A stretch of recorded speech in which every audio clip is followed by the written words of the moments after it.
Aujourd'hui donc, on va voir la spiritualité bouddhiste. Comment? Oh non, bah, je tomberai pas de bien haut. Faut que je vois un peu tout le monde. Alors, pourquoi? Parce que vous savez qu'on est dans une société où il y a de plus en plus de religions ou de spiritualités différentes. Hein. Donc, il faut s'ouvrir à tout. Et le bouddhisme a pas mal de succès en France. Hein. Il y a des... Ouais. Alors, c'est important de s'intéresser à ça. Mais alors surtout, ben, comme au mois de février, je suis... Ben, vous le savez, mais enfin peut-être pas tout le monde. J'ai été faire un pèlerinage dans le monde hindouiste et bouddhiste. Et donc notamment un pèlerinage sur les pas de Bouddha de Bénarès à Katmandou avec les missions étrangères de Paris et le père Yann Vagneux qui était donc séminariste. Quand il était séminariste, il venait à Aix-les-Bains pour les vacances, enfin quelques jours. Et donc maintenant qu'il est missionnaire là-bas depuis 7 ans et il a voulu à tout prix organiser pour les missions étrangères de Paris ce pèlerinage parce que les missions étrangères de Paris sont en mission dans des pays asiatiques où il y a beaucoup de bouddhistes, notamment le Japon, la Corée, la Chine, la Thaïlande, pour ça que j'ai cette casquette, la Thaïlande, et puis le Vietnam, le Cambodge, le Laos, enfin, etc., etc. Et donc, la première impression que j'ai eue avant d'aborder ça, je vous dis ça quand même, c'est que j'étais impressionné parce qu'il y a plein de temples bouddhistes, et alors un monde fou de pèlerins, partout des pèlerins qui prient, hein, qui tournent autour des temples en priant, en offrant des fleurs, en faisant des... voilà, et même à un endroit, ça je sais plus, c'est les Tibétains je crois, ben, ils avancent en faisant des pompes. Pendant au moins 2-3 heures de temps, ils font une dizaine de pompes, puis ils vont un peu plus loin, puis ils recommencent. Et il y a plein de gestes. Alors c'est une des premières choses que je retiens, c'est que leur spiritualité, parce que malgré tout ils prient. Alors on dit, mais les bouddhistes, ils ne croient pas en Dieu, ils croient au nirvana, ils croient au grand tout, mais enfin c'est quand même une prière, alors ils ne s'adressent pas au vide. Donc ils ne reconnaissent pas Dieu comme nous, mais il y a quand même la divinité, il y a l'absolu. Bon. Donc moi j'étais impressionné parce qu'il y a beaucoup de pèlerins, beaucoup de prières et beaucoup d'expressions. Je me suis dit que peut-être nous chrétiens, par rapport à avant, on a un peu trop dépouillé, peut-être. Hein? Moi quand j'étais gamin, on avait des processions pour l'érogation par exemple. Hein? Donc je situe tout ça, ma réflexion, ça m'a fait beaucoup réfléchir. Pour l'érogation, on passait d'une croix à l'autre dans les villages, hein, les 3 jours avant l'ascension. Et les croix étaient décorées. Pour le jeudi saint, il y avait le paradis, je ne sais pas si vous connaissiez ça. On allait avec plein de fleurs. Pour le Saint-Sacrement, hein, avec les pétales de rose et tout ça, alors bon, ça a tout disparu. Est-ce que c'est bien? Nous, la prière est plutôt intellectuelle maintenant. Hein. Bon, maintenant... Ben voilà, ça m'a déjà posé question. La deuxième question que je me suis posée, c'est celle que Yann Vagneux nous a posée à tous. La mission aujourd'hui. On en a parlé un peu tout l'été, mais quand même, des prêtres comme lui ne vont plus en mission pour convertir. Alors, qu'est-ce qu'ils vont faire? Ils ne cherchent plus à convertir. Parce que s'ils cherchent à convertir, ils sont vite ramenés en France de toute manière. Hein. Dans des pays comme ça, il y a par exemple les évangélistes qui, à des endroits, au Népal notamment, font beaucoup de prosélytisme. Alors au Népal, ils sont plus ou moins acceptés, mais en Inde, eh bien voilà, Yann Vagneux le premier, il peut rester que 6 mois maintenant en Inde. Et après, il n'a que des visas touristiques, il n'a plus de visa de prêtre, enfin d'étudiant même. Et au début, il avait un visa d'étudiant qui venait étudier le hindi, l'hindouisme et tout, maintenant, et voilà. Avec Modi, là, le président, il veut que l'Inde appartienne aux Indiens. Et les musulmans, les chrétiens, le moins possible. Donc il y a des tensions. Alors voilà. Donc, leur manière d'être missionnaire, c'est absolument plus de fonder des paroisses, ou d'animer des paroisses, parce que de toute manière, en Inde par exemple, les chrétiens, ils ont assez de prêtres, assez de religieux. La preuve, c'est qu'il y a des religieuses qui viennent chez nous, hein, comme Sœur Jonah. Bon, donc, ils ne vont pas animer des paroisses. Certains vont encore animer des œuvres humanitaires.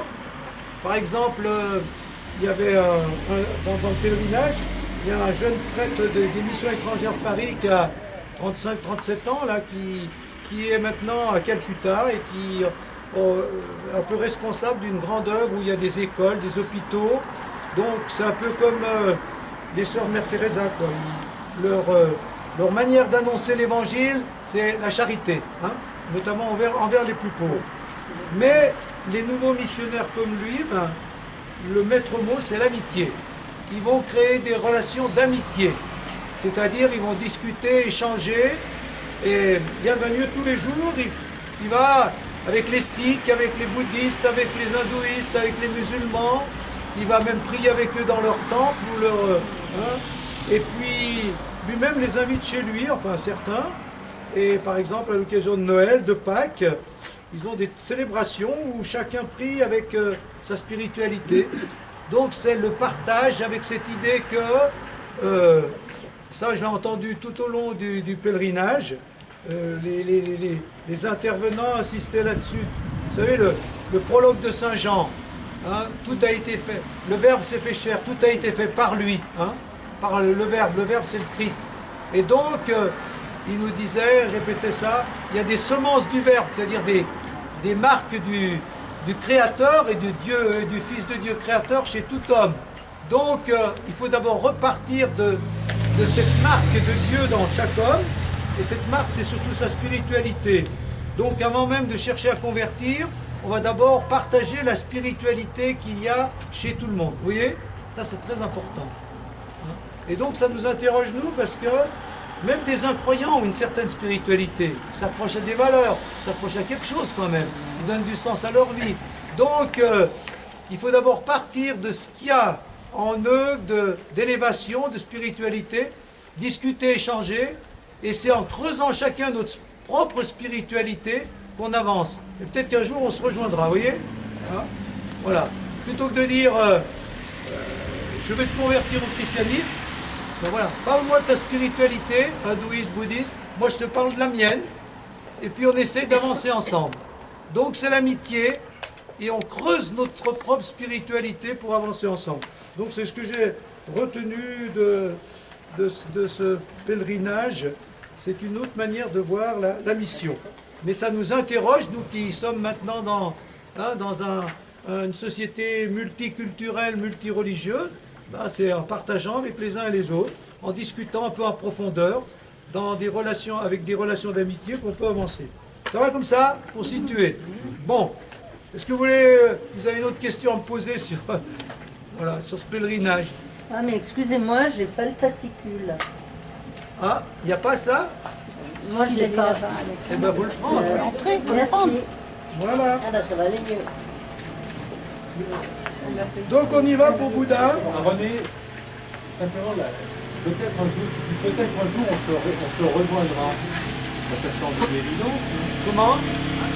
Peut-être un jour on se rejoindra. Oui. Ça semble une évidence. Ça semble une évidence? Ah oui, sûrement même. Mais où? Pas forcément ici, dans l'éternité.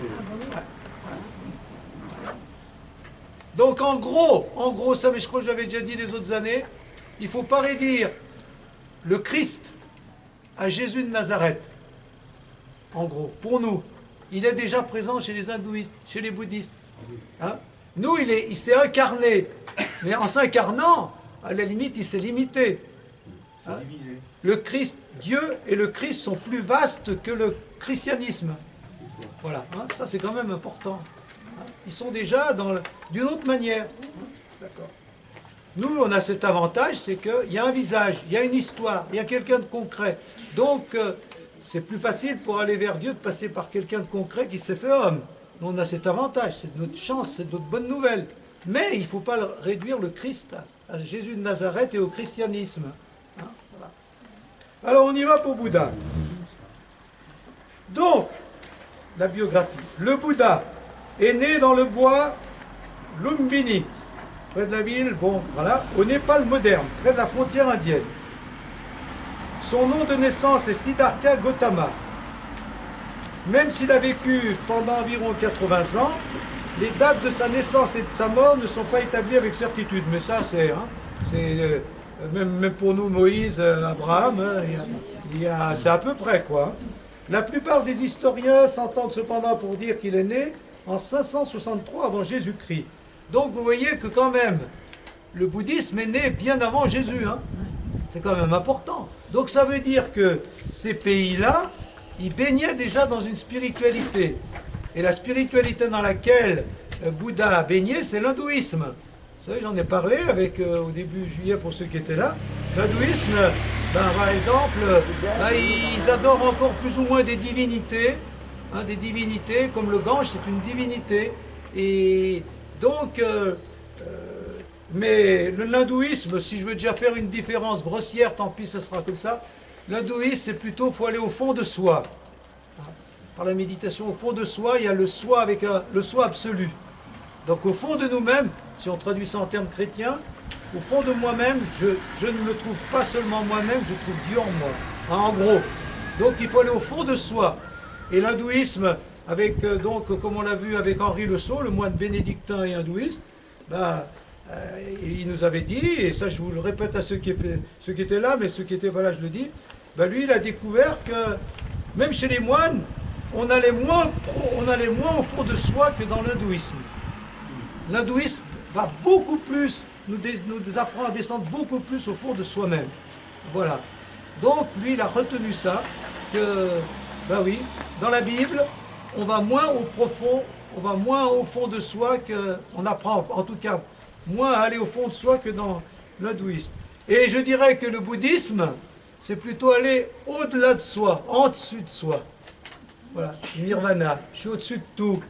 Je me laisse déstabiliser par rien, ni par mes soucis, ni par mes émotions, ni par mes problèmes. J'existe, je goûte mon existence et rien. Voilà, vous voyez le Bouddha, je grossis, hein. Vous voyez la différence? Voilà. Et ça, le christianisme, on est bien d'accord, mais on ne le dit pas forcément beaucoup, quoi. Hein. Descends au fond de toi ou va au-dessus de toi. Voilà. Bien. Le père de Siddhartha, voilà. Voilà. Et le roi du puissant clan des Shakya. Sa mère, la reine Maya, meurt peu après la naissance de son fils. Siddhartha est élevé par son père et sa nouvelle femme. Fils d'une famille royale, son éducation est raffinée. Donc il est dans un milieu favorisé, hein, de prince. Hein. Donc il étudie les sciences, les lettres, enfin ce qui s'apprenait à cette époque, les langues. On l'initie également aux arts de la guerre, évidemment. Hein. Ainsi, jusqu'à l'âge de 29 ans, il vit une vie entourée des plus belles femmes, des meilleurs repas et des plus belles musiques. Bon, c'est la vie royale, la vie princière. Bon, mais enfin, peut-être quand même moins facile qu'aujourd'hui, hein, mais bon. Conformément au souhait de son père, il épouse la jeune et belle Yashodhara, fille d'un seigneur du voisinage, et prend part à la vie publique de la cour du roi. Ensemble, ils ont un fils nommé Rahula. D'accord? Tout va bien. C'est la vie de château. Le seul problème, c'est que lui, à l'âge de 29 ans, bon, il a été plus ou moins baigné dans l'hindouisme aussi, hein, donc il avait quand même aussi une éducation, là je ne l'ai pas mis, mais un peu spirituelle. Donc, il est lassé par toute cette abondance. Il s'ennuie. Hein, voilà. La vie de château, c'est une prison dorée. Alors, il se pose des questions et il débute bien malgré lui sa quête spirituelle. Comment il fait? À 29 ans, avec un guide, enfin, un employé, enfin voilà, se dit, je vais aller voir ce qui se passe dehors. Ah bien. Je vais aller voir ce qui se passe dehors. Donc, il s'aventure pour la première fois à l'extérieur des murs du palais. Ah oui, avec Shana, son fidèle serviteur. Alors, qu'est-ce qui se passe? Eh bien, lors de sa première visite à l'extérieur du palais, il fait face à une réalité totalement nouvelle. Un monde dont il n'avait jamais soupçonné l'existence et qui le marquera profondément. Alors, c'est quoi ce monde? Je vais le dire plus loin, mais j'aime mieux le dire là maintenant tout de suite parce que, voilà. Il rencontre d'abord un vieillard. Il marche tout doucement, il dit mince, mais la vie, c'est pas la vie de château, on devient vieux, personne ne m'a dit qu'on allait devenir vieux. Bon, Après, il rencontre des gens portant un cadavre pour l'enterrer. La mort. Ah bon? La mort. La mort, c'est pas simplement... alors, on meurt, mais alors qu'est-ce que c'est cette vie si on meurt?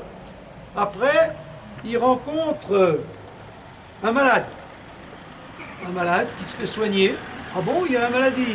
Lui, il n'a jamais été malade. Bon, il y a peut-être un peu de la légende là-dedans, mais non. Voilà. Et puis, après, il rencontre un mendiant. Un mendiant, donc il y a des pauvres, des gens qui n'ont pas de quoi manger. Donc il dit, mais la vie, c'est pas ce qu'on m'a dit, c'est pas, je suis pas dans la vraie vie. Donc c'est une grande... Et la spiritualité là-dedans, tout ce qu'on lui a dit, oui, la vie spirituelle, eh ben oui, mais si elle fuit la vie, ben ça peut pas être une vraie vie spirituelle. Donc, je continue, donc, il dit, mais il y a un autre monde que le monde dans lequel je suis. Et il dit, ben, toute ma vie dans ce palais, c'est de l'illusion. Voilà. Il prend contact avec la vraie nature de l'existence. Alors, fraîchement sorti de la grande illusion du palais, il prend contact avec le vrai naturel de l'existence. Il comprend alors que si sa condition princière le met à l'abri du besoin, rien ne le protégera. Donc, où il est très bien, il a tout ce qu'il faut pour vivre. Mais il va vieillir, il va peut-être être malade, un jour il va mourir, donc il n'est pas protégé de la souffrance. Et vous savez que le maître mot après de Bouddha, ça veut dire comment se délivrer de la souffrance. Tout est souffrance. On va voir comment se délivrer de la souffrance. Le soir même, il décide d'abandonner sa famille, la richesse et son titre de successeur du trône afin de trouver la voie du salut. Alors, ce qu'il faut déjà remarquer, c'est que toutes les grandes spiritualités, hein, il y a toujours une rupture fondatrice. Hein, Abraham part, s'en va vers le pays que je t'indiquerai. Moïse il va dans le désert. Jésus va dire, viens, quitte tout, suis-moi. Donc si on veut être spirituel, il faut à un moment donné vivre une certaine rupture avec la vie dans laquelle on est. Ça peut être une rupture physique, on va ailleurs, et ça peut être une rupture mentale. Hein. Il y a autre chose dans la vie que ce que je vis, et il faut aller chercher cette autre chose dans un ailleurs. Donc lui, il comprend ça, et il s'en va de chez lui. Il voyage comme un mendiant dans le nord de l'Inde, et suit les enseignements de nombreux gourous, puisque c'était l'hindouisme avec des gourous. Donc on voit déjà que dans ce pays-là, et même déjà au moins, donc c'est les années 560, hein, mais depuis plus de 1000 ans avant même lui-même, il y avait déjà des gourous, de la méditation, de la recherche spirituelle. Donc l'Inde a été baignée dans cette spiritualité comme la Palestine, enfin les pays là-bas. Il y avait cette recherche spirituelle hein, avec Abraham et tout ça. Donc, parallèlement, hein, c'est quand même dans un autre monde, là, il y avait cette recherche spirituelle. Donc lui, il se dit, qu'est-ce que les gourous vont pouvoir me dire pour trouver le vrai sens de l'existence? Parce que la spiritualité, c'est ça, c'est trouver le sens de l'existence. Qu'est-ce qui fait que j'existe vraiment et qui me comble? Bon, eh bien, ça ne lui suffit pas. Il trouve que c'est pas du vent, mais ça ne correspond pas à ce qu'il attend. Alors, qu'est-ce qu'il fait? Il poursuit sa quête de vérité et s'installe dans le petit village de Urvela, près de Gaya, avec 5 hommes qui partagent le même objectif. Et ces 5 hommes cherchent à obtenir l'éveil spirituel, eux, à travers une pratique extrême, privation totale de biens matériels. C'est des ascètes. Donc il y avait les gourous, avec la méditation, et les ascètes, eux, c'est carrément l'expérience du dépouillement total. Hein. Donc privation de biens matériels, pratique de la méditation 10 heures par jour, nourriture quelques grains de riz, ils parlent jamais ou très peu, dorment très peu, l'ascétisme extrême. Ah oui, ils le vivaient, hein. Voilà. Alors, aujourd'hui, ben, il y a encore des gens qui, dans l'hindouisme, vivent un peu des choses comme ça, hein, en mendiant, puis en vivant dans des grottes, hein, j'en ai parlé, ou voilà, l'autre jour j'ai aussi parlé de ça, au bord du Gange, on a vu les moines nus, là, couverts de sang, tout nus, et qui vivent comme ça, dépouillement total. Ils mettent en pratique l'essentiel dans la vie. Le plus important, c'est tout ce qu'on ne voit pas. Tout ce qu'on voit, ce sont des apparences. Il faut s'en dépouiller. Voilà. Donc la seule chose, c'est la quête intérieure. Et la quête intérieure, eh ben, on la vit en pratiquant, voilà, en se détachant de tout ce qui fait la vie normale. La nourriture, le repos et tout ça. Bon, un jour, voilà le problème de la pratique ascétique, c'est qu'un jour, il n'en peut plus. Il est affamé, affaibli, malade, il finit par s'effondrer. Voilà. Alors on a visité la grotte où il était, je pense qu'il était, il y a une sorte de cadavre en méditation, on voit bien les os et tout, il était devenu comme un cadavre. Mais là, il s'est carrément effondré. Alors, donc, une jeune villageoise nommée Sujata l'a vu dans cet état et elle a décidé de prendre soin de lui et de le nourrir de lait et de riz afin de rétablir sa santé. Il retrouve progressivement la santé et cesse cette pratique extrême, mais perd ses 5 compagnons. Parce que les 5 compagnons vont lui dire t'es pas courageux, t'abandonnes, hein, donc on veut plus de toi. Et en tout cas, nous, on continue notre recherche spirituelle par l'ascétisme. Bon, ceux-ci voyaient ce changement de philosophie comme un abandon, comme une défaite. Après ces 6 années de mortification, Siddhartha comprit que l'ascétisme extrême ne fonctionne pas et qu'en toute chose, l'équilibre est important. Alors voilà, ça déjà on va lire quelque chose de très important dans la spiritualité bouddhiste qui s'enracine dans ce que Bouddha a vécu. En réponse à son expérience, il développe une pratique et un mode de vie qu'il appelle la voie du milieu, c'est-à-dire un chemin de modération, d'équilibre, loin des extrêmes, et ce dans tous les aspects de la vie. Alors, le premier extrême, c'est ce qu'il a vécu comme prince, la gratification des sens. Bon, on se donne, on se fait plaisir, on profite de la vie. L'autre extrême, c'est ce qu'il a vécu, l'austérité. Il dit, on n'a pas le sens de la vie, on ne trouve pas le sens de l'existence, ni dans le plaisir, ni dans l'ascétisme. La vérité, c'est le juste milieu. Il faut trouver un chemin, on verra lequel, le juste milieu. Ça rejoint aussi des philosophies comme les Grecs, la mesure. Par exemple, les Grecs disaient ça, la mesure. Éviter les excès. La vérité est dans le juste milieu. On verra les excès possibles pour plus vivre. Alors, on continue. Et il va devenir Bouddha. Bouddha, ça veut dire l'éveillé. L'éveillé, c'est celui qui a pris conscience du sens de l'existence et qui fait ce qu'il faut pour exister vraiment. D'accord ? Voilà. Une fois sa santé revenue, et adoptant un mode de vie équilibré, en harmonie avec l'ordre naturel des choses, Siddhartha se concentre sur la pratique de la méditation. Donc il dit maintenant, je veux méditer sans faire d'excès. À l'âge de 35 ans, Siddhartha, c'est le prénom de Bouddha, s'assit en dhyana, concentration, vous avez vu en bas, il faut peut-être le mettre. Ce terme désigne des états de concentration cultivés dans l'hindouisme, le bouddhisme et le jaïnisme. Vous voyez ça, donc c'est la méditation, la contemplation. Au pied d'un figuier, je ne sais pas si c'est bien juste, je ne sais pas si c'est vraiment un figuier. Bon, en tout cas, nous on est allés visiter ça, c'est beau, ça s'appelle Bodh Gaya, là. Et donc, il y a un arbre, moi je ne trouve pas que c'est un figuier, mais enfin, soi-disant c'est au pied de cet arbre qu'il était. Et alors là, c'est immense, il y a un super parc avec un lac et tout, et puis un temple, alors là, un monde fou, avec, vous savez, les moines bouddhistes, il y en a en ocre, en marron, en blanc, toutes les couleurs. En noir? En noir, en blanc, toutes les couleurs. Ça dépend des pays. Donc, c'est beau parce qu'il y a toutes les couleurs. Bon, donc, ils viennent méditer là sur ce lieu saint. Donc, alors, c'est à ce moment-là il médite. Au bout de 49 jours, il atteint l'éveil. C'est à ce moment-là qu'il devient le Bouddha l'éveillé. Au moment de son illumination, Bouddha obtient une compréhension intuitive de son propre esprit. Et qu'est-ce qu'il comprend? Il comprend la cause de la souffrance terrestre, ainsi que la façon dont elle peut être éradiquée.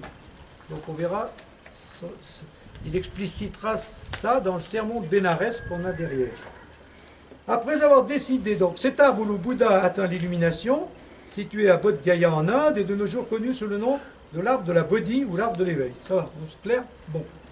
Après avoir décidé de prêcher sa doctrine, le Dharma, le Bouddha rencontre à Bénarès, au parc des Gazelles, ses 5 anciens compagnons.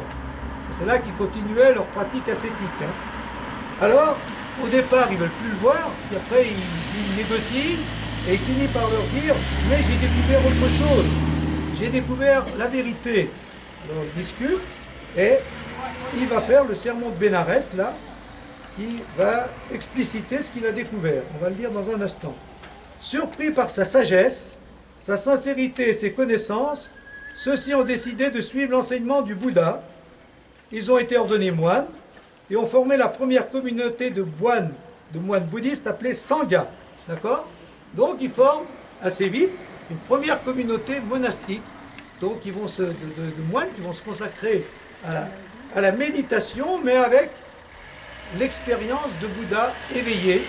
Et donc ils vont pratiquer le chemin du milieu plutôt que l'ascétisme extrême. Accompagné de ses disciples, le Bouddha voyage dans les vallées du Gange afin d'y enseigner sa philosophie et d'y faire des disciples. Tout le monde y est admis sans aucune discrimination de caste ni de sexe. Parce qu'en Inde, les castes, c'est quelque chose. Bon. Plus tard, il retourne dans sa ville natale et prêche le Dharma à son père, sa femme et d'autres membres de la famille. Tous adoptent sa doctrine. Un riche admirateur paye pour la construction d'un monastère à Savatthi. Celui-ci deviendra la résidence et le lieu d'enseignement principal du Bouddha. Les enseignements du Bouddha se répandent et plusieurs monastères sont construits dans les grandes villes le long du Gange. Il est important de noter que même si la philosophie du Bouddha gagne en importance et en pratique, celle-ci reste plus apparentée à un mode de vie qu'à une religion en soi. C'est ce qu'on dit souvent. On dit que le bouddhisme, c'est une sagesse, une philosophie, un art de vivre, et même de prier, un art de méditer, mais ce n'est pas une religion en ce sens qu'elle ne nous invite pas à nous relier à Dieu comme être personnel, mais à un Dieu qui est un peu le tout, et qui est au-dessus de nous. Alors, mais je ne suis pas à leur place pour vous dire explicitement ce qu'ils adorent ou ce qu'ils prient. Voilà. Après une vie consacrée à l'enseignement spirituel, le Bouddha meurt à Kushinagara, au Népal moderne, à environ 80 ans. Voilà. Et là maintenant, à cet endroit, il y a un super temple aussi. Et là, il y a un Bouddha qui fait au moins 10 mètres de long, couché, comme s'il était... Et là, il y a des processions à n'en plus finir. Les gens tournent autour. Et ce que j'ai trouvé de bien, c'est que, je trouve intéressant, tous les pèlerins, ils viennent avec, il y a mettons un groupe de 100 pèlerins, et des groupes de centaines, là, et ils ont un grand linceul qui fait au moins 10 mètres de long, donc ils sont une dizaine à le tenir. Là aussi, il y a toutes les couleurs, et ils tournent en priant, en chantant, et ils vont le déposer sur le Bouddha. Alors ça m'a dit, mais nous, chrétiens, avec le linceul de Jésus, on fait beaucoup de choses avec la croix, mais avec le linceul, on ne fait rien. C'est des gestes qu'on pourrait faire, des fois. Un beau linceul, c'est pas mal. Voilà, c'est une petite parenthèse. Voilà. Donc moi, en voyant tout ça, je me dis, et nous, je me disais ça, bon. Prévoyant sa mort, il en avertit ses disciples, mais refuse de leur donner des instructions spécifiques sur la poursuite de son enseignement, prétextant qu'il avait déjà enseigné à ceux-ci l'essence de son dharma. Dharma, c'est sa loi de vie. Donc, il n'y a pas de testament, il n'y a pas de consigne. Je vous ai dit ce que j'avais à vous dire, débrouillez-vous. Et c'est comme ça que le bouddhisme va se développer. Son corps est incinéré, puis ses cendres sont séparées et placées dans 8 temples répartis à travers l'Inde. Bon, ça va comme ça? Alors, ça c'était pour dire sa vie. On va voir maintenant, ça c'est un peu, c'est même pas un peu, c'est beaucoup, le résumé de tout l'enseignement de Bouddha. Donc ça, c'est ce qu'il a enseigné à Bénarès après son éveil. Donc vous allez voir que c'est quand même déjà bien réfléchi. Hein. Et que c'est quand même une... Je me suis dit quand même ça aussi, c'est quand même... Oh ben, je le dirai tout à l'heure. C'est une philosophie, c'est-à-dire qu'il y a une analyse de la vie et du sens de la vie. Et on ne peut pas dire que dans la Bible, il y ait beaucoup de ça. Même Jésus n'est pas un philosophe. Donc, Jésus n'a pas dit la vie c'est rien. Par exemple, vous voyez, dans la Bible, pas beaucoup, si, il y a quand même quelques passages, comme dimanche dernier. Vanité des vanités, tout est vanité. La vie n'est rien du tout, ça ne sert à rien. Si on réussit, de toute manière, tout ce qu'on a accumulé, c'est d'autres qui le récupèrent. Et si on ne réussit pas, on est malheureux. Donc la vie, c'est nul. C'est une manière de voir la vie, ça. Et par contre, vous aviez dimanche dernier, hein, le riche propriétaire qui dit « Ah, la vie, c'est accumuler des biens. Quand j'aurai beaucoup de biens, mes greniers remplis, je vais profiter de la vie. Mange, bois, jouis de l'existence. Hein, » les épicuriens ou je ne sais pas quoi. Vous voyez, là, il y a quand même des passages dans la Bible où il y a des... Mais Jésus n'a jamais dit « Voilà ce qu'est la vie. Hein. » Voilà. Il a dit « Je suis la vérité, le chemin à la vie. » Il n'a jamais dit « Prenez la vie du bon côté » ou « Profitez de l'instant présent » ou « La vie c'est nul ». Donc, ben pourquoi? Ben parce que c'est pas à lui de faire ça. Hein. Il est là pour nous ouvrir à Dieu et pas... Et puis c'est chacun qui choisit sa philosophie de la vie. Alors voilà lui ce qu'il dit. Hein. C'est le sermon sur la montagne, c'est le fondement, c'est l'équivalent du sermon sur la montagne de Jésus. Un moine doit éviter deux extrêmes. Vous l'avez déjà compris. Hein. Desquels s'agit-il? S'attacher au plaisir des sens, profiter de la vie. Hein. Voilà. Ce qui est bas, vulgaire, terrestre, ignoble et qui engendre de mauvaises conséquences. Mange, bois, jouis de l'existence, profite de la vie. Bon, ça c'est un extrême. Deuxième extrême, et s'adonner aux mortifications, ce qui est pénible, vous pensez bien. Ignoble et engendre de mauvaises conséquences, la preuve, lui, il a fini en mourir. Évitant ces deux extrêmes aux moines, le Bouddha a découvert le chemin du milieu qui donne la vision, la connaissance, la vraie vision de la vie, le vrai sens de la vie, la vraie connaissance de la vie, et qui conduit à la paix, à la sagesse, à l'éveil et au nirvana. Vous voyez les quatre mots, ça va un peu ensemble. La paix. Qui d'entre nous ne veut pas être en paix profondément? C'est pour ça qu'il y a du succès dans notre vie agitée d'aujourd'hui, de stress, de tension, zen. Ça fait du bien, hein? La paix. La sagesse, l'art de vivre comme il faut, plutôt que de vivre comme des fous, qui courent après des biens qui, de toute manière, disparaîtront vite. À l'éveil, à prise de conscience du sens de la vie, l'éveil c'est j'existe, j'ai pas besoin d'autre, j'ai pas besoin de savoir autre chose que de dire j'existe et de goûter l'existence. Et au nirvana, le nirvana c'est l'état dans lequel je suis, on y reviendra, c'est un peu compliqué à trop bien définir, mais voilà. Quand je suis capable de dire j'existe, je goûte l'existence, je suis là, là fait que là j'existe, et je élimine tout le reste.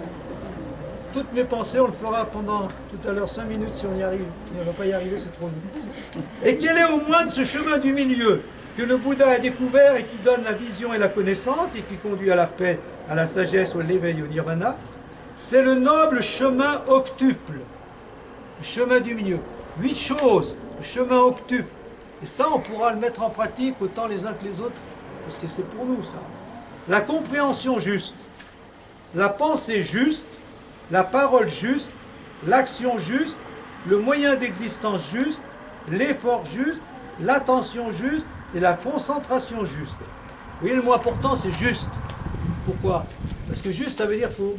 C'est juste où il faut. Ni trop d'un côté, ni trop de l'autre. Hein? Voilà, le juste.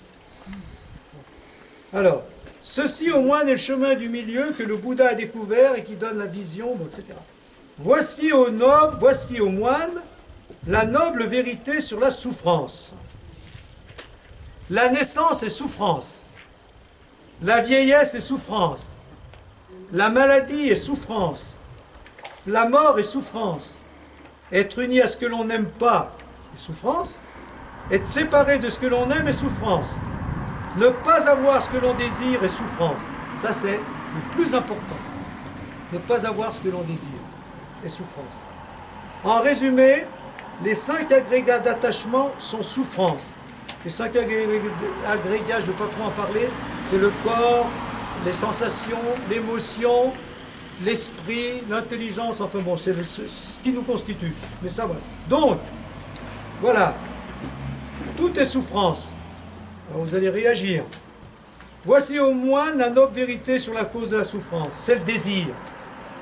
Le désir qui produit la réexistence et le redevenir, qui est lié à une avidité passionnée et qui trouve une nouvelle jouissance tantôt ici, tantôt là, c'est-à-dire la soif des plaisirs des sens, la soif de l'existence et du devenir, et la soif de la non-existence. Ça, c'est compliqué, hein? Voilà. Alors, j'expliquerai un peu tout à l'heure, mais ce qu'on peut déjà retenir, c'est ça. C'est le désir. Pourquoi est-ce qu'on souffre? C'est parce qu'on désire, et parce qu'on n'a jamais, vraiment, on n'obtient jamais ce qu'on désire. Du coup, ben, on veut quelque chose, mais dès qu'on l'a, on veut encore autre chose, ou on veut plus que ce qu'on a. On est ainsi fait que on veut toujours plus. Et du coup, ben, on n'est jamais en paix. Donc, et puis, ce désir, ben, parfois il est excessif, s'il appelle l'avidité. Je veux toujours plus d'argent, toujours plus de plaisir, je veux faire toujours plus d'activités, je veux voyager toujours plus, ou même, je veux savoir toujours plus de choses. Voilà. Hein?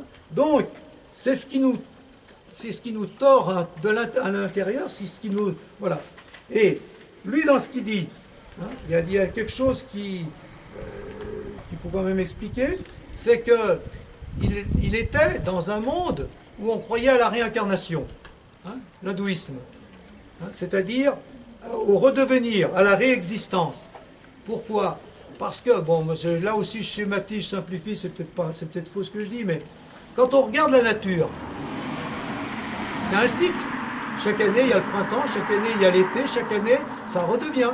Les arbres, ils meurent, à part les sapins, mais enfin bon, hein, les feuilles d'automne, et puis ça repart.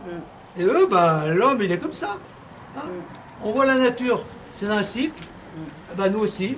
Le seul problème, c'est que nous, eh ben, pourquoi il y en a qui sont heureux, pourquoi il y en a qui sont malheureux, pourquoi il y en a qui sont plus heureux que d'autres, eh ben, c'est parce que pour arriver à la plénitude qu'on souhaite tous, ben, il faut se purifier. Et donc, dans la réincarnation, on se purifie de ce qu'on a fait de mal. Hein. Comme ça, ben, on souffre peut-être, mais c'est une souffrance qui nous libère. Hein. Et puis certains ont vécu une belle vie, voilà. Alors le problème, c'est que c'est un cycle infernal. Donc, pour Bouddha, comment sortir de ce cycle de réincarnation? Eh bien, c'est ce qu'il appelle l'éveil. C'est-à-dire, on va le redévelopper tout à l'heure, la meilleure manière de sortir de ce système, c'est de ne plus désirer.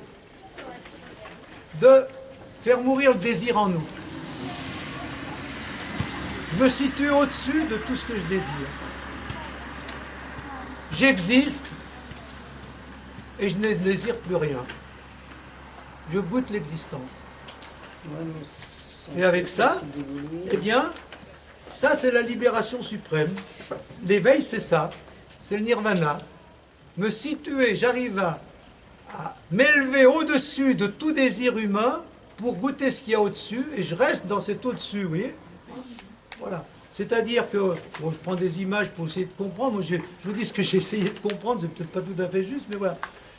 La vie, tu montes sur la montagne, puis après tu en fais une autre, puis après tu en fais une autre. Puis mais si quand tu es au sommet de la montagne, tu regardes le ciel, tu te dis, ben voilà, il n'y a rien d'autre à faire que regarder le ciel, vous voyez? C'est ça, hein? En gros. Ou la pleine conscience, ouais. La conscience d'exister. Voilà. J'existe. Ah, que je suis bien. Vous savez, quand on arrive au sommet d'une montagne après un bel effort, ah, je suis bien. Ben, c'est ça, il faut rester là. Quand tu arrives au sommet de ce que tu as voulu faire, goûte ce que tu as fait. Et c'est tout. Voilà. Bon. Alors, voici au moine. Donc, le désir, il faut arriver au-dessus. Voici au moins la noble vérité sur la cessation de la souffrance, c'est la cessation complète de cette soif, hein, la délaisser, y renoncer, s'en libérer, s'en détacher. Voici au moine la noble vérité sur le chemin qui conduit à la cessation de la souffrance. C'est le noble chemin obtus. Pour arriver à cet état, eh bien on va voir quoi? Il faut comprendre, compréhension juste, comprendre le sens de la vie et de l'existence. La pensée juste, mettre en pratique, vivre ce qu'on a compris. La parole juste, l'action juste, le moyen, voilà. Et ça, on va le voir. D'accord? C'est bon? Eh bien, vous